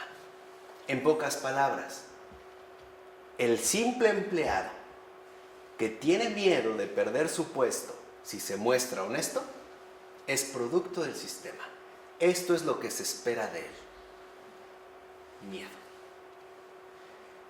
Y él, al reaccionar de esta manera, ya quiere decir que está bien ensartado en el sistema. Él mismo está sosteniendo ¿el qué? El sistema. Hasta el funcionario más elevado que puede disfrazar su interés mezquino con frases elaboradas dadas desde la Casa Blanca acerca del servicio prestado a los demás. Es por la paz mundial, ¿no? Tú nada más hoy escucha cuántas veces, en cuántos discursos lo que se menciona es paz mundial, paz mundial. O sea, hacernos creer que esto es algo que nos involucra ¿a quiénes? A todos. Ahí viene el engaño, ¿no?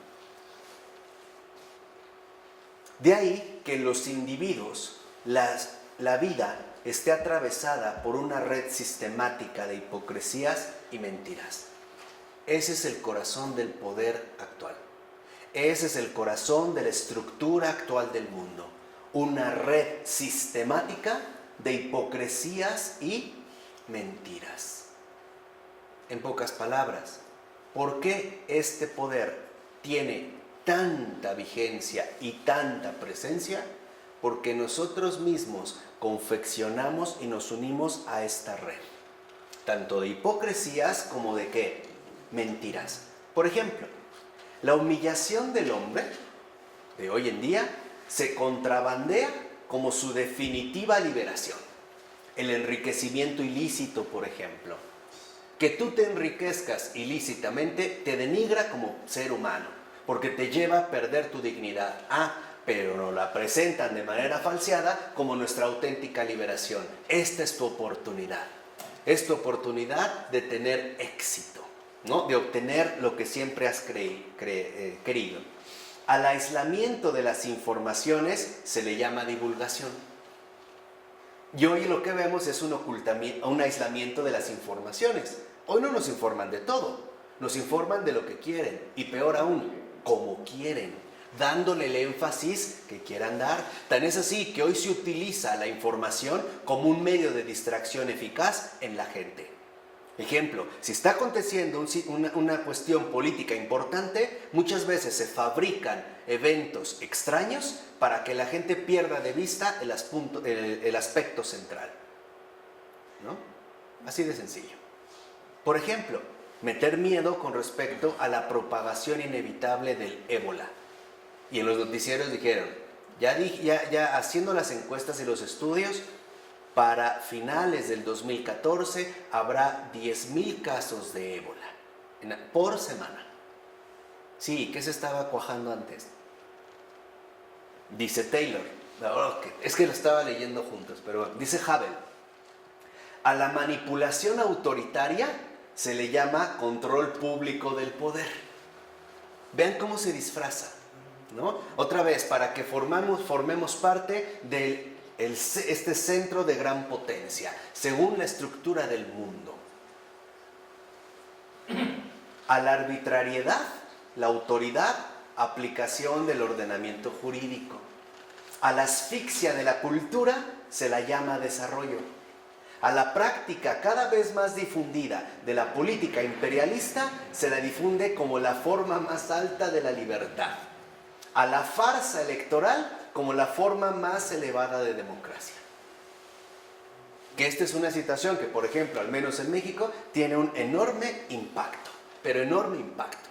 Hoy nos dicen que vamos a ser partícipes de unas votaciones libres y democráticas, ¿no? Hasta nos han dicho que el voto es secreto. Yo siempre he dicho que esta es una estrategia para que realmente no sepamos lo que se votó. Pero no lo disfrazan de que es el derecho a nuestro voto. Mentira. Si cada persona diera su voto en voz alta, las cosas serían claras, ¿no? Ahí sí podríamos saber qué sucedió, ¿o no? Pues sí. Además, no son tan democráticas, porque no podemos votar por el que nosotros elegimos, sino por los que nos proponen.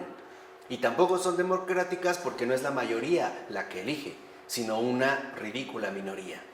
En las últimas votaciones, menos del 60% fue a votar.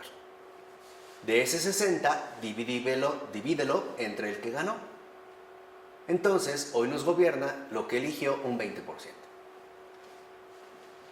Aquí es donde vemos estas falsedades. A la prohibición de un pensamiento independiente como la concepción más científica, dogmática del mundo. A la ocupación territorial se le denomina ayuda fraterna. Ahí está toda la red de hipocresía y mentiras que va fomentando este sistema. Por lo tanto, ahora lo que vemos es que el poder es prisionero de sus propias mentiras y por tanto tiene que estar diciendo continuamente falsedades. Falsedades sobre el pasado, falsedades sobre el presente y sobre el futuro, falsificando los datos estadísticos y la información que es ofrecida. Dice Havel, el sistema miente cuando dice que respeta los derechos humanos, miente cuando dice que no persigue a nadie, miente cuando dice que no tiene miedo, miente cuando dice que no miente. Ahí está el sistema. Incluso cuando este sistema dice que no miente, ahí miente. Ahora dice, el individuo no está obligado a creer todas estas mistificaciones, pero ha de comportarse como si las creyese, o por lo menos tiene que soportarlas en silencio y actuar bien con los que se basan en ellas. Ahí está el otro grado sutil de complicidad. Yo sé que eso no está bien, pero me callo la boca, lo soporto en silencio y voy a tener que establecer los códigos más refinados de la cortesía. Porque no quiero tener que problemas. Quiero que me dejen vivir tranquilo, que no se metan conmigo. Entonces, lo que vemos es que a esto se le llama un pacto con la mentira políticamente correcto. Y esto es muy grave, porque lo que hemos olvidado es que vivir en la verdad trae una guerra. Y no es sencillo, y no es cómodo, y no permite este tipo de estrategias sutiles para tratar de mantenernos al margen. Por eso dice, por tanto, el individuo está como obligado a vivir en la mentira. Ese es el objetivo fundamental del poder contemporáneo. Como obligarnos a vivir en la ¿qué? En la mentira. ¿Y qué pasará, Luis, con el que no está de acuerdo con vivir en la mentira? Es un disidente. Cuello. Simple y sencillamente no tiene cabida dentro del ¿qué? Del sistema. Por eso dice Havel, el individuo no tiene que aceptar la mentira. Basta con que haya aceptado la vida con ella y en ella.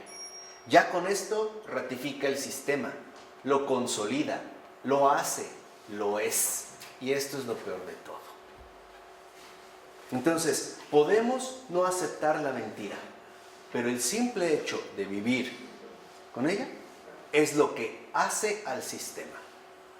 Entonces, cuando nosotros nos vemos como obligados a vivir en la mentira, quiere decir que nosotros somos ese sistema. La conservación del sistema ahora depende de ¿quiénes? De nosotros. De tal forma entonces que esta forma de mantenimiento depende de lo que podemos llamar el ritual preestablecido, que es el segundo factor. ¿Quedó muy claro el primero? La ideología, como para un examen. ¿Sí? ¿Sacarían 10? Ok.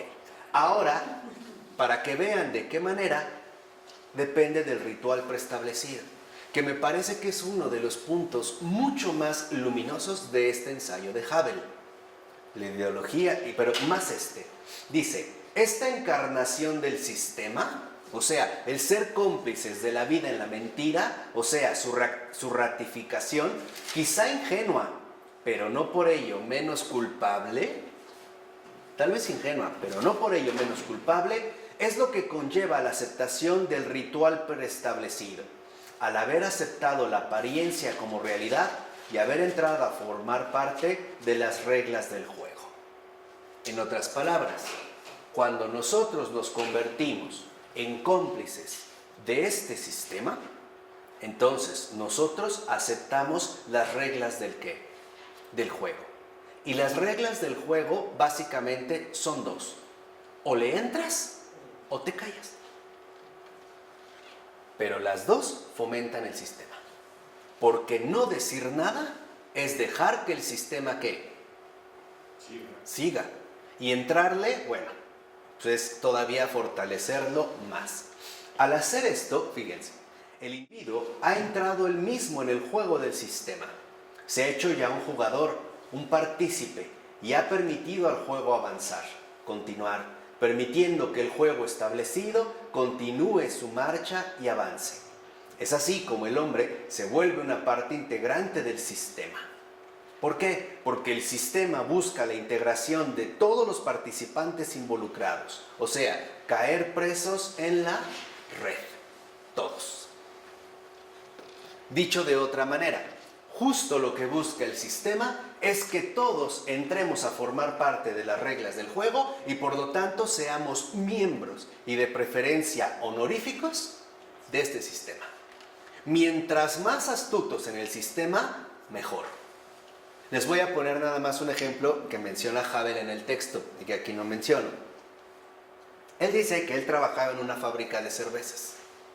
Entonces, el que en este momento era el director de la fábrica, él dice era un trabajador y un director extraordinario, porque siempre buscaba que la fabricación de la cerveza, en este sentido, fuera de una gran calidad. Y por lo tanto las exigencias laborales fueran acordes con la exigencia que se solicita. Y el primero en dar el ejemplo era él mismo.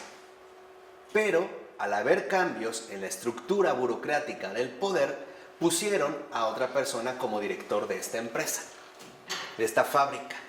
Este nuevo director era un holgazán, un mediocre, o sea, un miembro destacado del sistema. Lo que hizo al que destituyeron fue elaborar una carta hablando de la verdadera incompetencia e incapacidad de esta persona para dirigir esta fábrica. Y lo que recibió a cambio fue un encarcelamiento. ¿Por qué? Porque se le acusó de ser un hablador, un chismoso, un enemigo del partido y además un revoltoso. La pregunta es, ¿por qué recibió esto? Porque va contra el sistema. Claro, porque esto en el sistema simple y sencillamente no está ¿qué? Permitido. Yo he sabido de trabajadores que se han quejado cuando llega, por ejemplo, un nuevo supervisor, por el simple hecho de que este nuevo supervisor quiere hacer bien su trabajo y los pone a trabajar. Se quejan. Dice, no, es que el anterior, pues al menos, bueno, nos insultaba, pero pues nos dejaba jugar cartas, irnos a dormir por allá atrás, pues tomamos unas chelas, o sea, hombre, formábamos parte del sistema, hablábamos el mismo lenguaje, o sea, compartíamos las mismas, ¿qué? Reglas del juego. Sino entender cómo lo que antiguamente se ubicaba en la esfera clara del poder político se ha convertido, en pocas palabras, en un fenómeno social. Y cómo a través de esta transformación en un fenómeno social, la estructuración que impone ahora este nuevo poder es radicalmente diferente de lo que nosotros solíamos suponer. Este es el punto, o sea, nada más digamos como un contraste o referencia.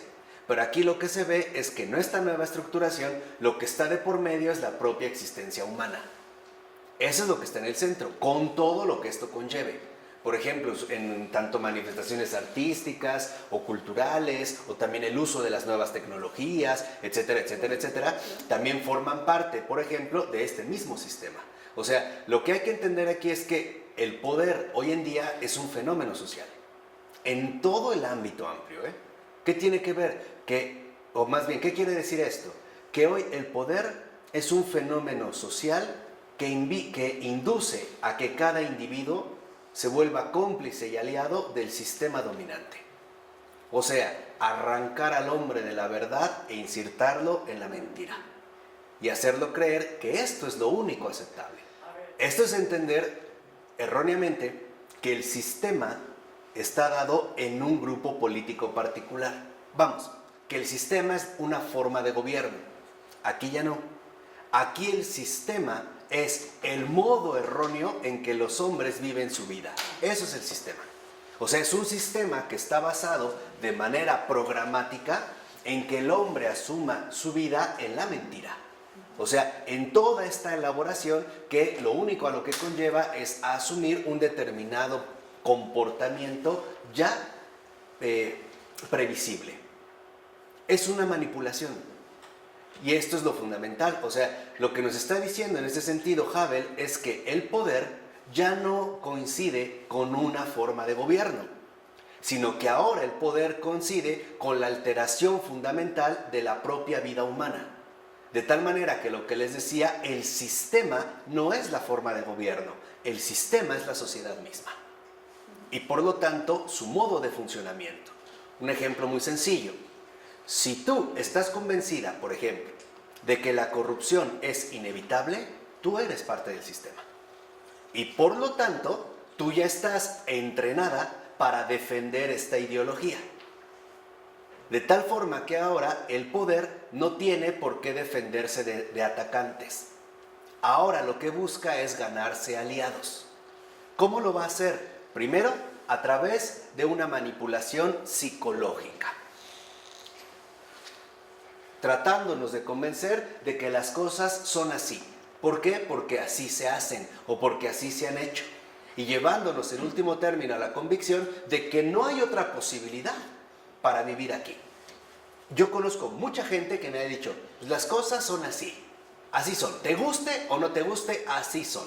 No hay otra opción, no hay otra posibilidad. ¿Qué quiere decir? Que el sistema, la propia sociedad, tiene sus propios soldados. que ahora, si en un primer momento la ideología se dirige hacia afuera, o sea, ayudando a la constitución del poder por medio de la propagación de su coartada psicológica, en el momento en el que esta ideología es aceptada, entonces esta coartada se constituye en el hacia adentro como su factor directo, o sea, la interiorización. Ahora lo que hacemos es que no solo aceptamos esta mentira, por ejemplo, como algo externo, sino que al aceptarla, ahora la vamos a convertir en algo interior a mí, en mi propia forma de vida. Por eso dice Taylor, es así como empieza a funcionar esta coartada puente como el principal instrumento de la comunicación ritual con el poder, o sea, en tanto principio interno de cohesión o factor primordial de integración. Dicho de otra manera, la ideología, entonces, ya no solo nos impacta desde un punto de vista externo, sino que el simple hecho de aceptarla me va a llevar precisamente a interiorizarla. Es esta interiorización la que nos convierte a nosotros mismos en miembros del sistema. ¿Por qué? Porque lo hemos interiorizado. ¿Qué significa que hemos interiorizado esta ideología? Que la vivimos día con día y que manejamos los criterios que establece la estructura del mundo a partir de la época moderna. Esa es la interiorización. ¿Y qué hace en mi vida? ¿No? ¿Qué hace en mi vida? La destruye completamente, la anula. O sea, ¿por qué? Porque nos está presentando algo falso como si fuera lo único posible de ser aceptado. Entonces, hoy lo que vemos, por ejemplo, es que antiguamente, por eso les decía que era tan importante hacer el contraste, la gente se quería oponer al poder y el poder estaba localizado en una forma de gobierno particular o muchas veces en una persona, por ejemplo Mussolini, ¿no? Como el representante del fascismo en Italia, y entonces se acaba con Mussolini, se le corta la cabeza y se acabó. Lo mismo que se quiso hacer, por ejemplo, con Saddam Hussein. Pero ahora, en realidad, no podemos localizar la fuente física donde radica este poder, porque ahora somos nosotros los que hemos interiorizado esta ideología. ¿Dónde se ve esta interiorización? Precisamente en nuestro modus vivendi habitual. En otras palabras, vivimos tal y como este sistema, en tanto poder, quiere que lo hagamos. ¿Cómo se ve? Por ejemplo, en el hecho de que la estructura entera del poder no podría existir si no hubiera un orden metafísico que reúne a la vez a todos sus elementos y los subordina a una única modalidad de autolegitimación, o sea, la integración residencial. Todos somos residentes del sistema, que de hecho fija las reglas del juego. Por ejemplo, las normas, los límites y las leyes de comportamiento. Entonces, lo que va a decir adelantito Havel, pero es para que vean el peso que esto tiene, es que hoy nosotros mismos nos obligamos recíprocamente a entrarle al sistema, a no salirnos, por ejemplo, de las reglas del juego. Ejercemos presión mutuamente unos sobre ¿qué? Otros. Un ejemplo muy sencillo. Te pasaste un alto y te detiene una patrulla de tránsito. Y tu copiloto te dice, ya, dale una mordida y nos vamos, ya. Ahí está.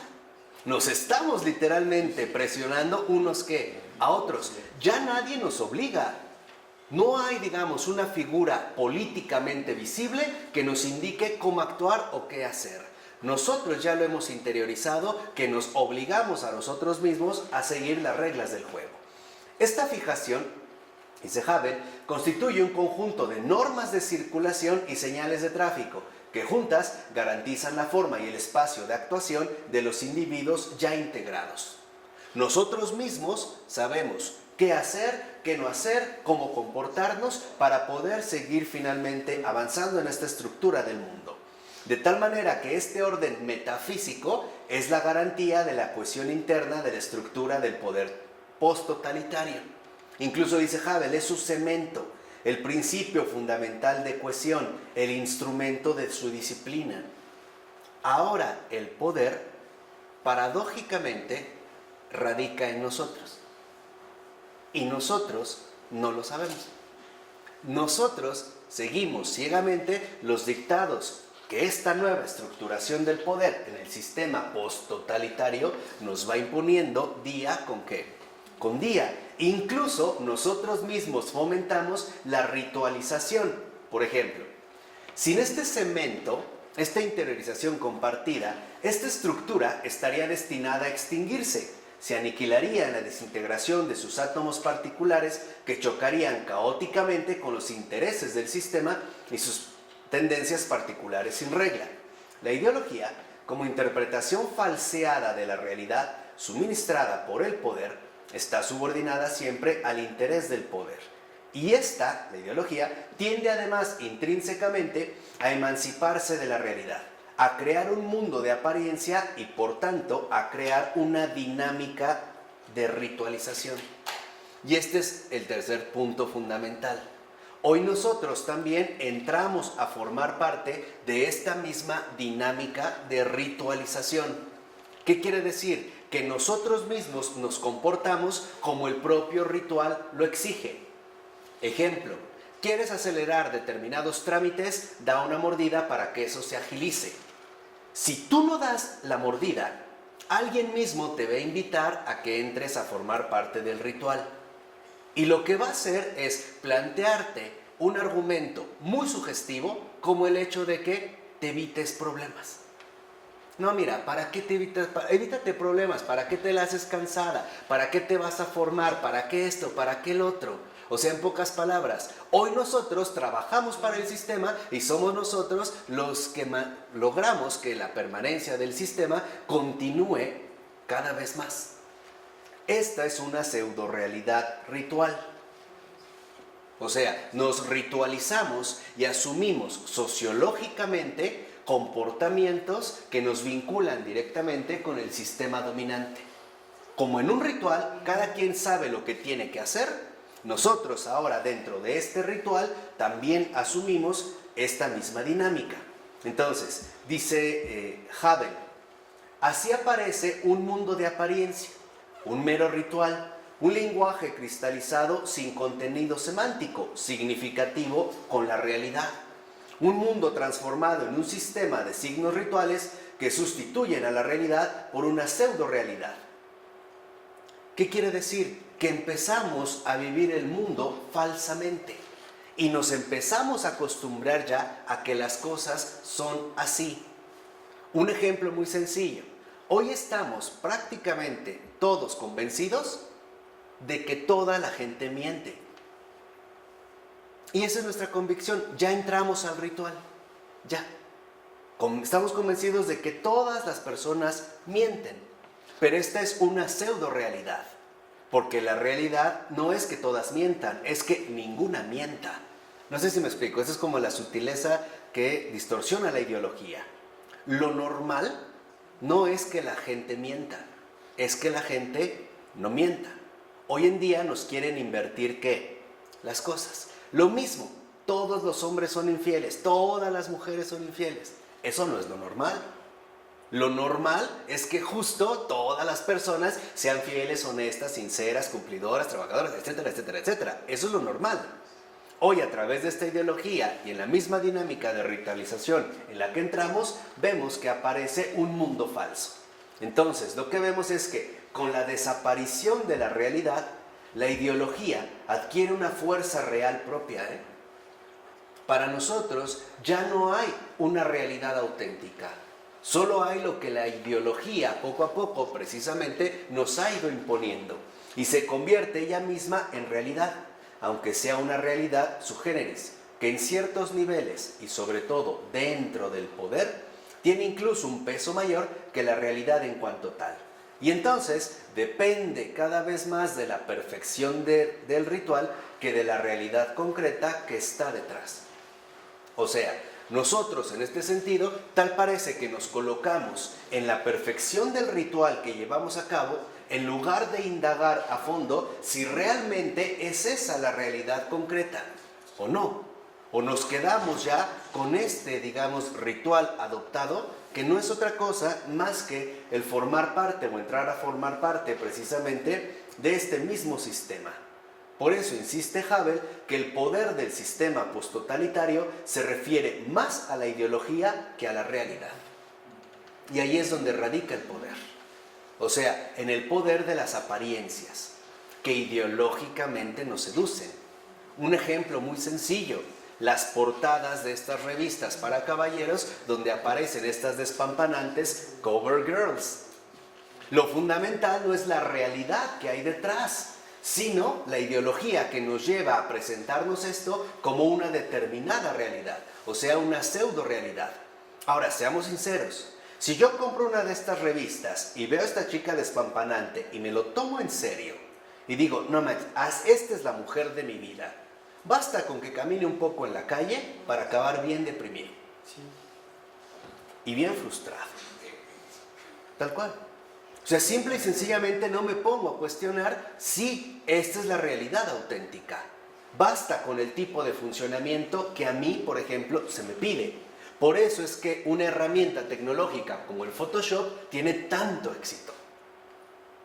Porque es la parte de nuestra ideología que nosotros, en efecto, vamos adoptando. De tal manera que la ideología es, de hecho, el terrible dictador del poder. O sea, lo que quiero que entiendan es que antes se supone que el poder lo poseía un grupo de personas o una persona o un gobierno. Ahora no. Ahora el poder depende de la alteración del comportamiento humano. Una alteración que depende de la falsedad con la cual se pretende justamente presentar la realidad. Por eso es que el poder depende, en todo caso, de los dictados establecidos por la ritualización ideológica que transmite y fomenta todo el sistema. O sea, vuelvo a repetirles, ¿de qué depende la conservación del poder contemporáneo? Que nosotros actuemos como este poder espera.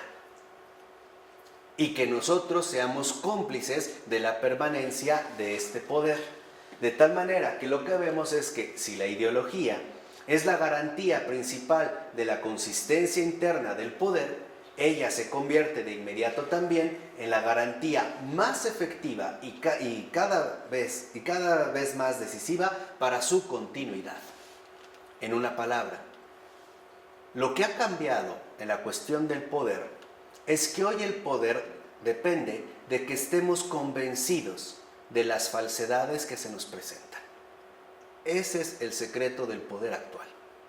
Que se nos convenza plenamente de las falsedades que se nos presentan y que además se nos querrán presentar como la única realidad posible.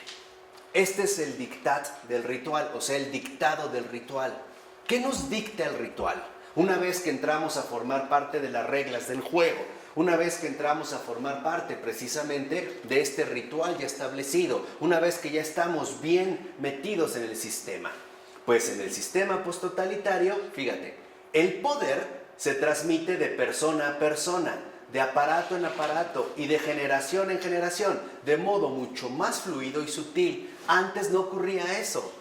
Antes el poder dependía de que el representante de este poder diera la cara físicamente y entonces dijera, se va a hacer esto o aquello. Ahora no. ¿Quiénes son entonces los transmisores del poder del sistema? Nosotros mismos. ¿Cómo? A través de la imitación. O sea, a través del ejemplo que nosotros mismos no ponemos, imponemos a los demás. Una, haciendo creer que ese es el único modo posible de vivir. Y dos, obligando a los que no quieren vivir de esa manera a ejercer la presión de esta influencia. Pero lo fundamental es que veamos que esta transmisión de persona a persona consiste en la legitimación ritualista. Nosotros mismos hacemos legítimo el orden falsamente establecido. Nosotros mismos. La capacidad de basarse en el ritual, de ejecutarlo, de servirse de él, de adoptarlo e incluso defenderlo ciegamente. Hay quienes en efecto lo van a utilizar incluso para su propia conveniencia y lo van a defender de una manera ciega. Tal legitimación ritualista es de hecho el tejido fundamental, ciertamente invisible, que permite la cohesión del sistema según las reglas que el poder impone, o sea, el dictat del ritual, el dictado del ritual. O sea, el dictado del ritual en este sistema consiste en que nosotros sepamos perfectamente bien qué hacer, porque de antemano nos han convencido de cómo son las cosas. Ejemplo, si yo estoy convencido de que el mundo o el país es corrupto, pues sé cómo tengo que actuar, o sea, corruptamente. No, yo creo que eso es muy individual. No, claro, habrá la posibilidad de rebelarse. Más adelante viene la rebelión. Pero lo que quiero que vean es que, ciertamente, la gran mayoría, a veces, incluso sin darnos cuenta, seguimos este mismo dictado del ritual. Entonces, dice por ejemplo Havel, este dictado del ritual conlleva que el poder se haga anónimo. Y esto es lo más grave de todo, porque no tenemos una localización específica para poder derrocar este poder. ¿Por qué se hace anónimo? Porque se ha vuelto social, se ha socializado. ¿Cómo puedes realmente cortar con este poder si está, digamos, difundido, si está finalmente expandido en cada persona con la que te topas? Por eso dice Havel, en el ritual el individuo se disuelve. Se deja fascinar a veces como si fuese el ritual mismo el que trae a los individuos de la sombra a la luz brillante del poder. ¿Qué quiere decir? Que hoy el sistema nos invita a todos a dejarnos deslumbrar por las cuestiones del poder, por las cuestiones de la aceptación. El poder, entiéndanlo, ya no es el poder clásico de tener influencia o dinero o palancas. Hoy simplemente el poder consiste en que si tú te sometes a este sistema, vas a vivir bien. Nadie se va a meter, ¿qué? Contigo. Vas a poder llevarte la fiesta en paz. Pero cuando tú quieras, a la menor provocación, salirte del sistema, verás las sanciones que vas a recibir a cambio. Por ejemplo, este falso brillo del poder hace que el individuo desaparezca, o sea, se anule como persona con dignidad. Esto es lo que propone el sistema. O sea, si esto es lo que propone el sistema y nosotros lo hacemos, entonces nosotros mismos somos los que legitimamos el poder. A partir de los años 80, el proyecto fundamental es que todos fundamentemos este poder. ¿Cómo? A través de que entremos a sus reglas de juego.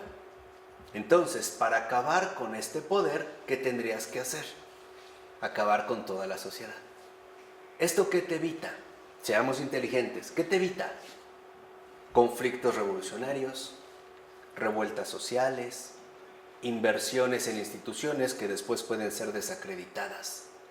El poder se volvió anónimo. Entonces ya no está representado por un determinado aspecto físico, sino que se ha vuelto en ese sentido invisible. Por eso dice... O sea, se puede decir que ya no es un hombre el que lo gobierna, Exactamente. que es el poder, sino somos todos y entonces ya es como un virus. Exactamente.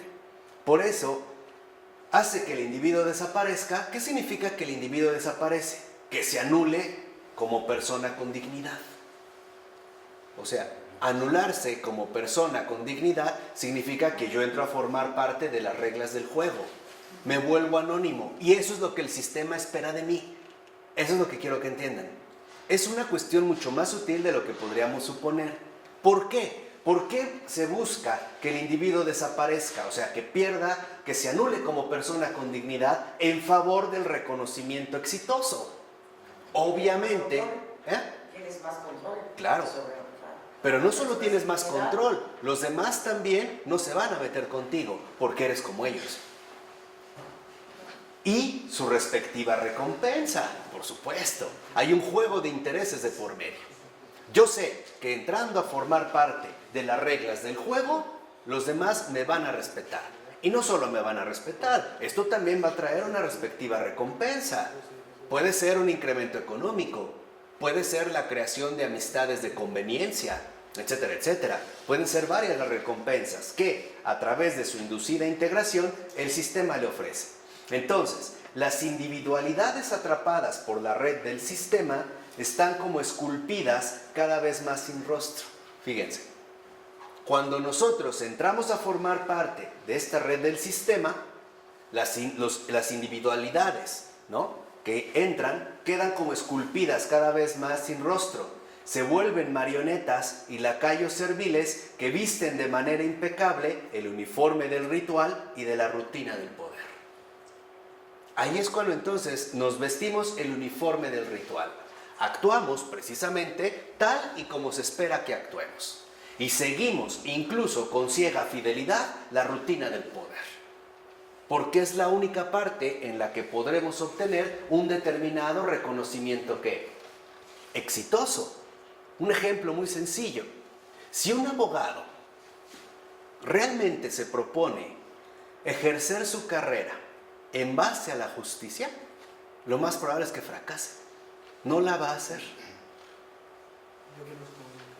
Pero si realmente busca un reconocimiento exitoso, a costa de lo que sea, a costa de muchas injusticias, de hacer que los inocentes sean culpables y los culpables inocentes, como hoy sucede en gran medida en el ámbito jurídico, entonces lo vamos a reconocer como un gran ¿qué?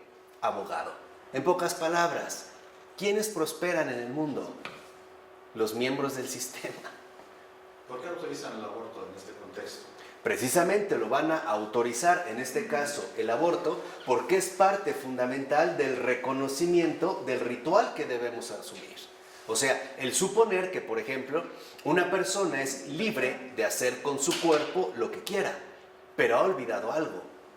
El bebé no es su cuerpo, es otro cuerpo. Que se corte una pierna, está bien, pero eso no es su cuerpo, está dentro de su cuerpo, pero no es su cuerpo. Y aquí es cuando nosotros empezamos finalmente a presentar otras posturas que nos llevan, en pocas palabras, a defender los intereses de un montón de gente que ni conocemos, pero a los cuales le servimos. ¿Cómo le servimos? No a través de un voto, no a través de un mensaje, a través de un comportamiento ritual. O sea, el comportamiento impecable del ritual y de la rutina del poder. Entonces, Marco, el aborto sería mata y obedece, ¿no? Claro. Te doy tus derechos, pero tú perteneces a mí. Y más sutil, si tú abortas, yo te aplaudo y te reconozco como una persona grande. Si no abortas, yo te voy a despreciar delante de todos los demás y te voy a presentar como un retrógrada, como una intolerante, como un antimoderno, etcétera, etcétera, etcétera. O sea, te voy a denigrar. Si no entras precisamente, ¿no?, a formar parte de este sistema. Entonces, la autocinesis del sistema. Eso es lo importante. O sea, la dinámica propia o automática en la cual hoy en día el poder se fundamenta. En pocas palabras, el cambio sustancial del poder consistió en que ahora el poder no se nos impone, nosotros lo adoptamos.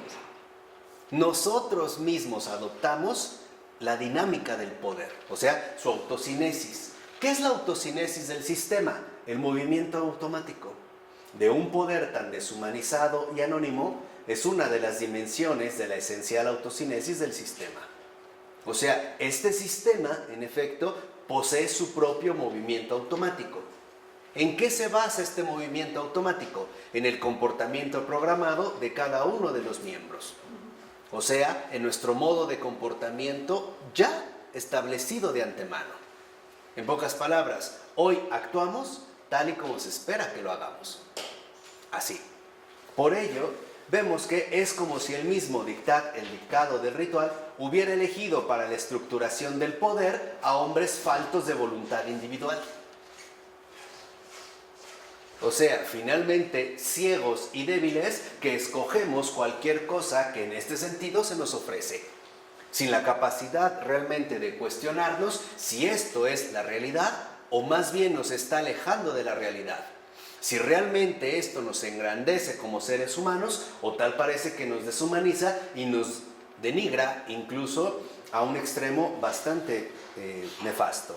Estos ahora pseudo-hombres, o sea, plenamente ritualizados y uniformados según los dictados del poder, no son quizá más que una ciega función de la regularidad del sistema, o sea, su ciega continuidad y fluida permanencia.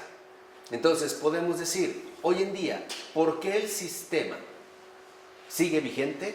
Porque nosotros mismos somos los que le damos ¿qué? Continuidad. Y de nosotros, en ese sentido, depende nuestra permanencia. Por eso, primero la ideología, convencernos de que esto es lo único aceptable. Después, motivar la interiorización. O sea que ahora nosotros lo asumamos como nuestro propio modus vivendi. La experiencia, dice Havel, nos ha enseñado suficientemente que la autocinesis del sistema, en tanto fuerza operante que domina las conciencias de modo automático, demuestra ser mucho más fuerte que la voluntad del individuo. Por ejemplo, si un individuo tiene una voluntad individual, o sea, una voluntad humana, ha de mantenerla largo tiempo oculta bajo la máscara anónima del ritual para poder tener cualquier oportunidad de establecimiento y aceptación en la jerarquía establecida del sistema y por ende del poder. Aquí actúa la fuerza atractiva e hipnotizante de las conveniencias. O sea, si uno tiene buena voluntad, tal parece que si quieres obtener aceptación en la jerarquía establecida, la tienes que silenciar. En pocas palabras, te tienes que prostituir. Te tienes que denigrar como persona y renunciar a lo que eres.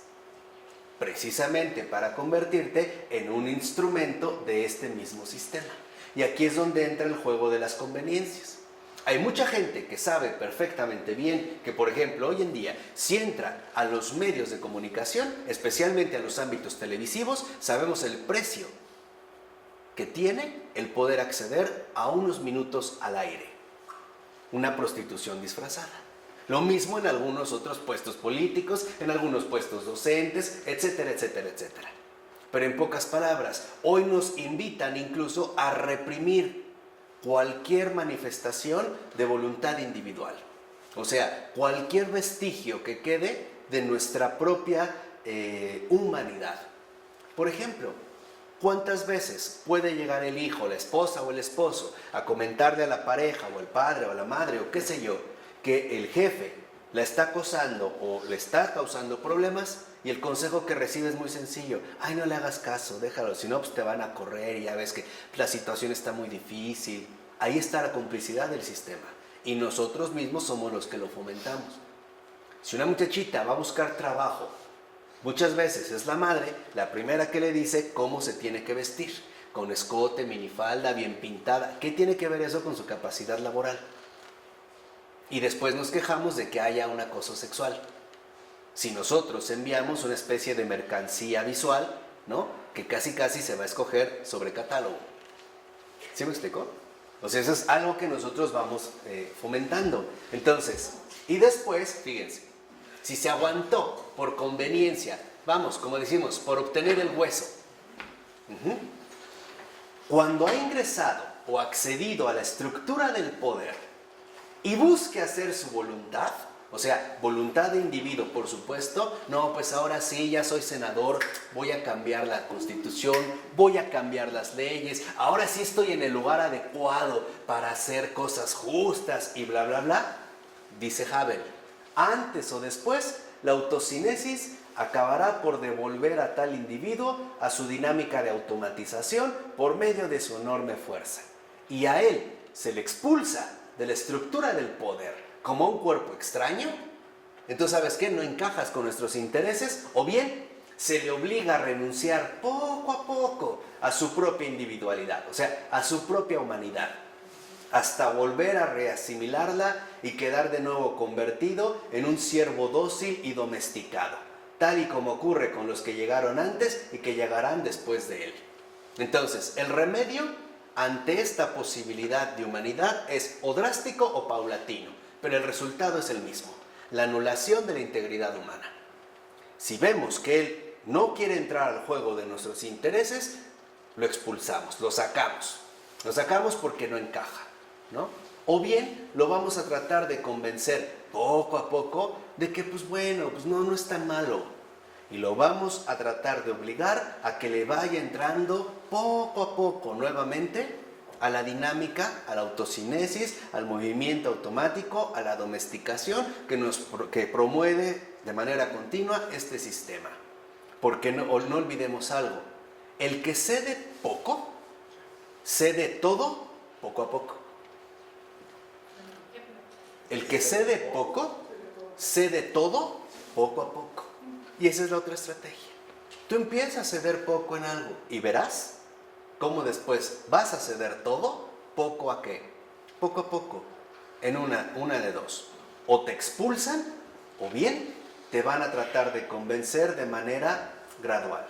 Entonces, la necesidad de cubrirse con el ritual, con este comportamiento ya interiorizado y de recurrir a él, hace que a menudo incluso los miembros más lúcidos de la estructura del poder sean, por así decirlo, vencidos por la ideología.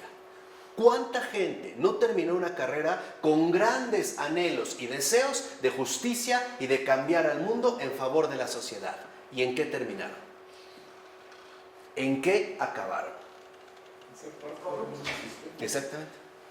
Corruptos, ¿no? Terminaron aceptando su fracaso ante la vida. Ahora, los individuos no logran llegar a la lucidez de la realidad pura y simple, pues siempre se vuelven automáticamente a la pseudo-realidad ideológica. ¿Qué quiere decir? Ya están bien, pero requete bien, manipulados. Programados. Solitos, volvemos nuevamente a la pseudo-realidad ideológica. Esto significa que nunca pueden ya liberarse del todo del mundo de la apariencia del cual forman parte. Ya no. Y aquí es donde Pavel Florensky nos dijo, solo una intervención extraordinaria de la gracia nos logrará salvar estas tinieblas. De otra manera, no hay remedio. Se puede decir, pues, que la ideología, como instrumento de comunicación interna que garantiza la cohesión de la estructura del poder, o sea, su interiorización, es, en el sistema posttotalitario, algo que sobrepasa el aspecto físico del poder y por tanto asegura su continuidad. O sea, Havel fue muy consciente de decirnos que lo que ahorita estamos viviendo en esta cuestión no es más que una dimensión espiritual de dominio de la conciencia humana. Y nos quieren engañar haciéndonos suponer que cambiando lo que vemos, la cosa cambió. Ejemplo muy sencillo. Estaba el PRI, llegó el PAN, ¿qué cambió? Volvió a llegar el PRI, ¿qué cambió? ¿Por qué no cambió? Porque en ellos no está el poder, está en nosotros, que ya estamos subyugados a este aspecto. Por eso dice Havel, de hecho, la ideología es uno de los pilares de la estabilidad externa del sistema. Y fíjense esta frase, y el sistema no cae mientras el hombre esté dispuesto a vivir en la mentira. Esa es la esencia del poder actual. Disponernos a vivir en la mentira. Y cuando nosotros aceptemos, aunque sea poco, vivir en la mentira, el sistema triunfa. Y esto es algo grave, porque entonces ahora vemos que no depende de la instauración de un grupo de poder particular, sino de nuestro pacto con la mentira. Y la mentira como vida, como ritualización, como apariencia, como este modo aparente de relacionarse precisamente con el mundo. De tal manera que hasta ahí le vamos a dejar. Pero sí me interesa muchísimo que reflexionen en esto último. El sistema no cae mientras el hombre esté dispuesto a vivir en la mentira. Y lo primero que hicieron para imponer este nuevo poder fue que estuviéramos dispuestos a vivir en la mentira, sin darnos cuenta todo lo que esto podría traer, especialmente la anulación de nuestra propia dignidad humana y por lo tanto una autodestrucción además recíproca de unos contra todos. Lo voy a decir en un lenguaje muy vulgar y lamento ofender sus finos oídos. Antes el poder decía, me los voy a joder. Ahora el sistema dice, que se chinguen entre ellos. Ellos solitos. Yo no me voy a desgastar. Ellos solitos vivirán como dementes, como verdaderos estúpidos y ciegos ante los cuales el espectáculo que me ofrecen no me provoca más que risa y desprecio, porque no son más que unos serviles e inútiles buenos para nada. Ese es el sistema. Hasta aquí le vamos a dejar, por ahora. Después nos vamos a ir más serio, ¿eh? En nombre del Padre, del Hijo y del Espíritu Santo.